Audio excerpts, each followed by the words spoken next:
Guys, we're going to keep this really loose. Basically, I've got a few intro questions and I just want to ask a bit of background stuff and then really going to open up the floor to everybody else really to ask what they want to ask. So really I just want to concentrate on Andrew really and just find out exactly how it all started. Where did it all actually begin for you back in the day? Obviously I've grown up with the beach, always been into surfing. As every kid, I suppose, everyone who surfs always wants to be a pro surfer, don't they? Trouble is, I was never really good. So I did an apprenticeship in a surfboard factory and worked there for years, and then sort of every year it was good because it sort of, even though I wasn't a pro surfer, I could surf whenever I want, earn some cash, and travel every winter. And as most of my friends through my teens, they went to sort of Indo and that in January, February and surfed nice waves, and I sort of always ended up going to Hawaii or West Isles, sort of looking for different things really. Like I enjoyed the bigger sort of surf. So you can remember exactly how old you were when you first caught the first wave? Is there a picture somewhere in the family archive of you stood on the board the first time? I think it was at Saunton when I was about 9 or something like that. At North Devon.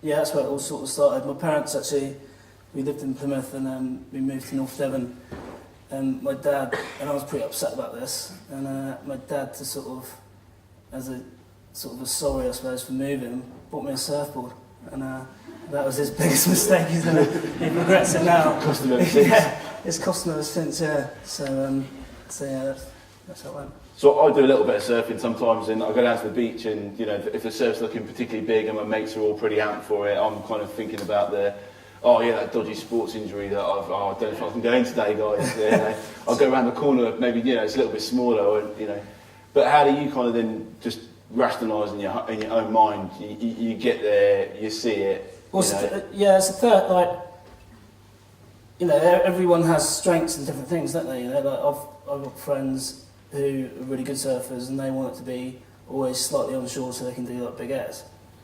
And my strength is always going in straight lines. So, right. so the bigger the waves, the easier it was really. So that's what I look for. And when the other thing as well, at home when Croyde was big, there was always less people in the water, so I could get my waves.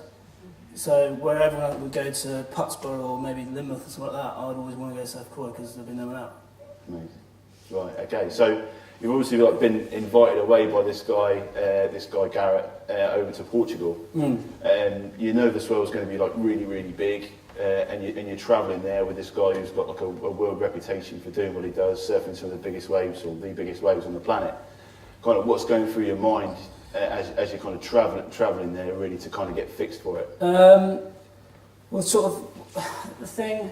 I always envision the worst case scenario, so the biggest wave, the worst wipeout, the worst, just everything the worst, and so I deal with that in my head, and then so when I get there, it's always smaller than I think, and the wipeouts are never as bad, and do you know what I mean? So it's always not as bad as we thought it would be. So then that's how I sort of deal with that sort of situation. So do you almost take more on the head just to see how bad it can be? No, I don't know. I was wrong. That's all right then. No, but it is good. Believe it. It is. Although that fear is there, you don't want to get hit by that wave. You don't want to fall off a jet ski or all those things. But it is good when it happens, because then you know what to expect. And I think that was going back to the first things that ever happened, that was my biggest fear. I went to Hawaii when I was 18, and that was, I'd never taken a proper big wave on the head, and I was absolutely petrified. I just didn't know what would happen. Would I come up, or would I be down for ages, or do I try and duck dive it? And it happened one day, my first surf at sunset, and from the second that happened, I was like, oh, well, that's not that bad. So straight away it gives you confidence, because that was the biggest fear I had in my head, was actually being caught inside somewhere. Right. And as soon as you do it, you're like, oh, well, it's not that bad. So then that gives you more confidence to go bigger, and I suppose it can change if you had a horrible experience and then put you off life. But So talking about horrible experiences, and I'm sure there's probably like somebody in the room here that probably wants to ask you, but I'm going to ask you, I'm going to beat you to it, sorry. What is like the worst experience you've ever had in the water that's probably made you think, well, do you know what, I'm never going back in there? I don't think I've had like scenarios which haven't been pleasant, but I don't think I've ever had something where, obviously, that's ever put me off. But I think I enjoy things that people wouldn't, if that makes any sense. They call that sadism. So yeah, like nothing, like I've lost skis and I've been put my back out once, got bent the wrong way, got hit by a lip and bent the wrong way. So when you say you lost the ski, you lost this 400 kilo, £10,000 worth of ski. How do you kind of lose one of those? Just human error and misjudgment. Go on, what happened? Go on. Oh no, I've done it a few times, but no. But just like all things, the ocean's unpredictable, and anyone, all of us know that you see something, you think it's going to do something, and it does something different. And that, that's the more you surf, the more you can read waves, or the more you go in the ocean, the more you understand it. And it's not predictable, is it? It's really unpredictable, and that can always catch you out. So just how many Yamaha jet skis have you donated to the ocean? Only 2, but £20,000. Yeah, it can be expensive, but they can always be repaired. Sure. Yeah. I'd like to open up the floor, guys. If anybody has any kind of questions for Andrew, we've got a few more, but just really open it up to you guys. It's your evening as well, so take some questions, please. Hello, down here. How long do you have to hold your breath when you build on a wave? See, that's like every surfer does, always practice that breath holding situation in the pool, in the bath, or whatever, or even sometimes driving. Well, I do. That's nice. You don't have to do that. What everybody doesn't make school. But the reality is that it's short times. 10 seconds is a long time if you're in the water. But it's whether 10 seconds and you're panicking is a long time. But if you're calm, it's fine. So what sort of things do you think about when you're kind of being thrust around, don't know which way's up, board's gone somewhere else? I don't know. What stops you from panicking? It's peaceful. Even though it's an extreme situation or like a horrible situation. Like the second that you stop going, oh god, look, this is a nightmare. Like you're going to run out of breath, and then do you know what I mean? So you just think about nice things and. We won't ask what that is. Yeah, but you're going to come up eventually, and that's the beauty of having jet skis, because hopefully someone will be there to get you. And like, we do that now. Even when we paddle, we have like it's nice to have someone on a ski, because if things do get wrong, then they can help you out. So obviously, there's like most people would say surfing. They think of a guy with a surfboard and paddling through the beach or whatever. Yeah. And then you guys are doing something completely different with a jet ski. How did that kind of concept come about? Well, obviously, we want to surf big waves as much as possible and get experience in big waves. And it's the more you surf a big wave. Like for example, the last week in Ireland we had some big surf, and like we towed for 10 minutes and I caught like 3 waves, and then we paddled for 3 hours and I caught 2 waves. Like you have to tow. It gives you experience to take to paddling. Sure. And to where to go on the wave, because it's not. But being able to get loads of waves in a short space of time is really good for your surfing. You can love or hate jet skis. That's just a fact. And without catching those waves, that amount of waves, you can always. It's a great tool to take to your normal surfing, your paddle surfing. For sure. So what made you actually take that step up then from surfing what most people would literally go, right, yeah, I'm going to go out, I'm going to enjoy that with my friends, okay, and then you're going to go and do something which is completely off the scale with some pretty crazy people? It just sort of escalated. I don't know. I wouldn't say it was like a conscious decision, but I'm going to do this. It just like I bumped in. I used to do some surf contests, and that's where I met Al, and he had a very similar sort of passion, and our partnership has enabled us to do these things, and it is good to team up, because he pushes it as well. It's not just a solo effort. Sure. And he wanted to do it, and I was like, well, yeah, I'm thirsty for it as well. And together we've gone, from step to step to step, and as you saw in the video, you're getting invited to things like that, and sure, it's good. Another question, guys. Anybody? Yeah, just over the kind of pinky arms there. See it? The man with the pink arms down there. Is the event in 2012, is it like you would judge a normal surf competition with a bachelor surf? Is big wave surfing competitive in that sense, or is it just a gathering of similar minds? No, yeah, it would have it's like any sort of surf contest. It's judged in turns. It's not always the biggest wave that wins. Like if you're doing turns or getting barreled, or it's just judged like a normal contest. Thank you. Anybody else? Hi. Hi. So you mentioned that your parents moved from Plymouth. Yeah. So then, where was your local town then? Where did you practice most of your surfing when you were a teenager? Actually, I didn't surf when I was in Plymouth. I didn't surf. Well, I moved to North Devon, and I grew up in Braunton, and so I surfed Saunton a lot when I was growing up, and then progressed into Croyde, and so I spent most of my youth there. Anybody else? Andrew.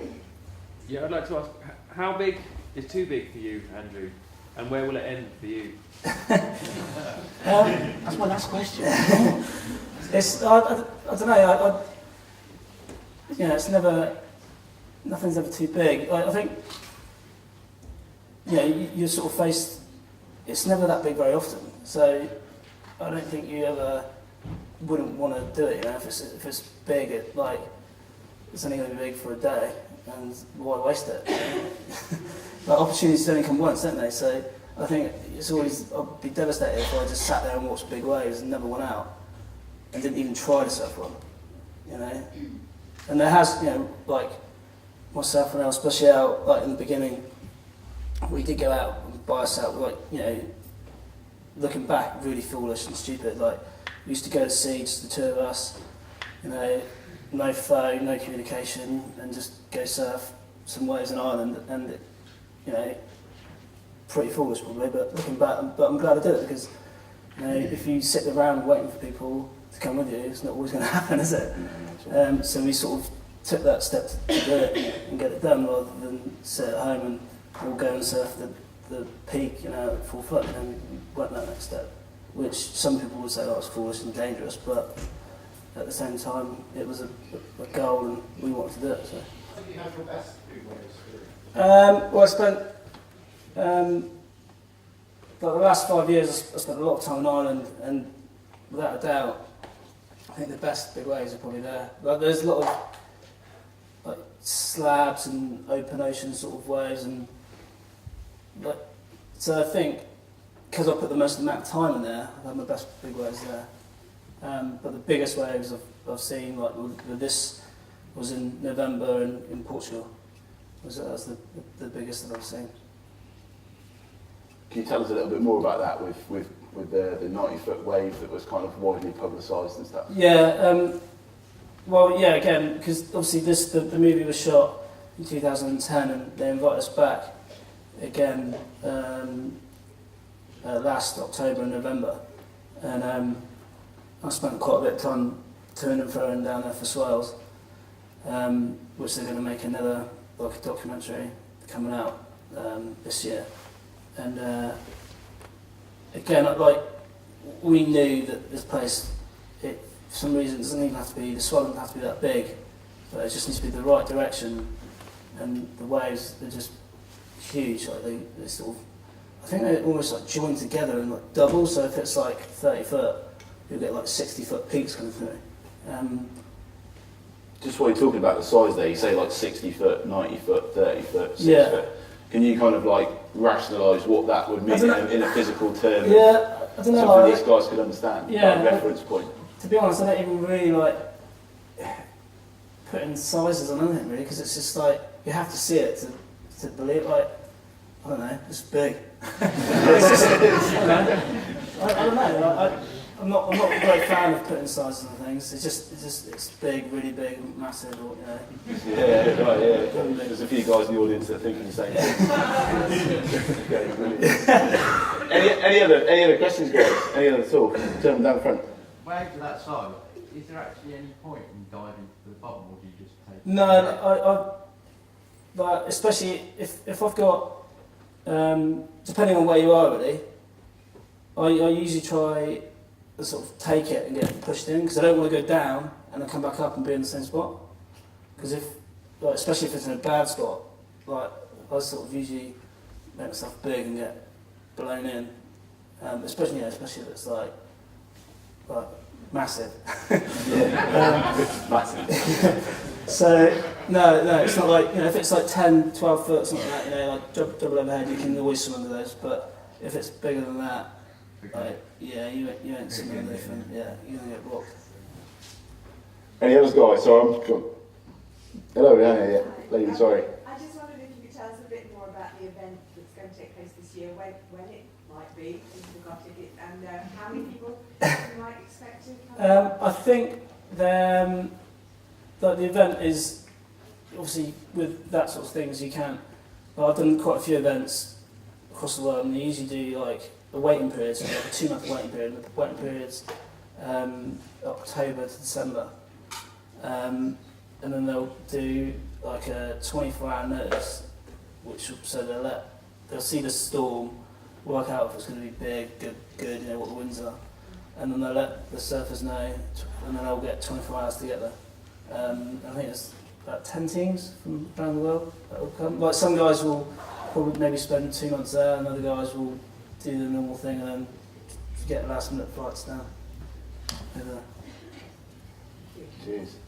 Lady at the back just there. Do you find it harder getting involved and noticed in the big wave scene being an English speaker? Yeah, definitely. And it's funny, you don't sort of really get taken seriously, and which is fine. But yeah, and bizarrely enough, is that they always, even though like I'm English and I tell everyone I'm English, they always like to say you're Irish, which is weird. Like if you're Irish, you get accepted into the big wave scene. Especially the Americans love it. And obviously my partner's Irish, and a lot of the stuff I've done over the years has been in Ireland. So you know, like I spent some time in Hawaii a few years ago, and I was with this American guy, and he kept introducing me as Andrew, his Irish mate, and I'm like, no, I'm English. And every time, he was almost like embarrassed that I was, he's hanging out with his English guy. No, he's like, Andrew, he's from Ireland. I'm like, no, I'm from England. But yeah, no, so it is quite hard being taken seriously in English. That's in general. Just in general. Just in general. Any others? Moving towards the final questions, guys. Andrew again. I just wanted to ask you what other training you do aside from surfing to improve your surfing, and is your fitness ever a limiting factor, or is it always purely the psychology that's the limiting factor? Good question. So training, obviously the best training for surfing is surfing, but then, you know, I always like to, you know, do a lot of swimming, cycling. You know, I generally do a lot of training, but others don't. Like I know, you know, other like international big wave surfers, and they smoke and drink and don't hardly do any training, but they're just a little bit mental. You know, like it's loads of different things. I think. Obviously, fitness for me gives me confidence, and the more confident I am, the more I'll do and the more I'll take on, I think. And yeah, of course that does, like, if you are really unfit, then it's going to be harder to take wipeouts or, you know, surf to your potential, I suppose.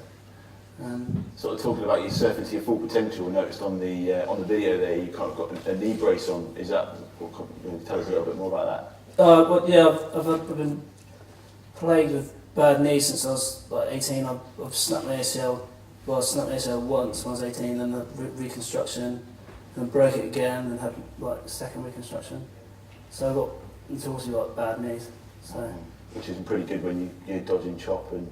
yeah, well that's why I also wear a knee brace just to stop it sort of giving way or breaking again really. Sure. So yeah, but that's why it's good to keep fit and keep my physio up and keep your legs strong and that that all helps. Any last questions, guys? Last one, just there in the corner there with the guy. Is it just a natural being out in the waves that you learn how waves build and break, or is there a bit more of a science to it? Well, no, I think being in the different spots, you get to know different spots. So it's the new spots are scary because you don't really know what every wave's going to do. But like once you surf a spot enough, you know how it behaves and like at what tide it does with this and where the currents go and I think and that's on like the reefs and stuff. I think like the beaches like Nazare, they're a bit more unpredictable and a bit more scarier because they do sort of shift about and it's not simple. Some of like the slabs and reefs we've got on Ireland and England, But like as any surfer, as a surfer, even when it's 2 foot, you learn to read waves and sort of almost you've got to think that split second before what the wave does to know what to do, whether you do a cut back or a top turn or a bottom turn or straighten out or do whatever. So and that just translates to like 3 foot or however big the wave is, they act sort of similar. Have we got time for any more questions, guys? Whoever's on the clock? One more. Last question. Right, well, my final question really is probably, quite akin to what most people would think about wearing a wetsuit. Do you pee in your wetsuit, Andy? It's a serious question. Yeah, all the time. All the time? Because I'm sure if I was faced with that lot, mate, I'd be doing a lot more. Yeah.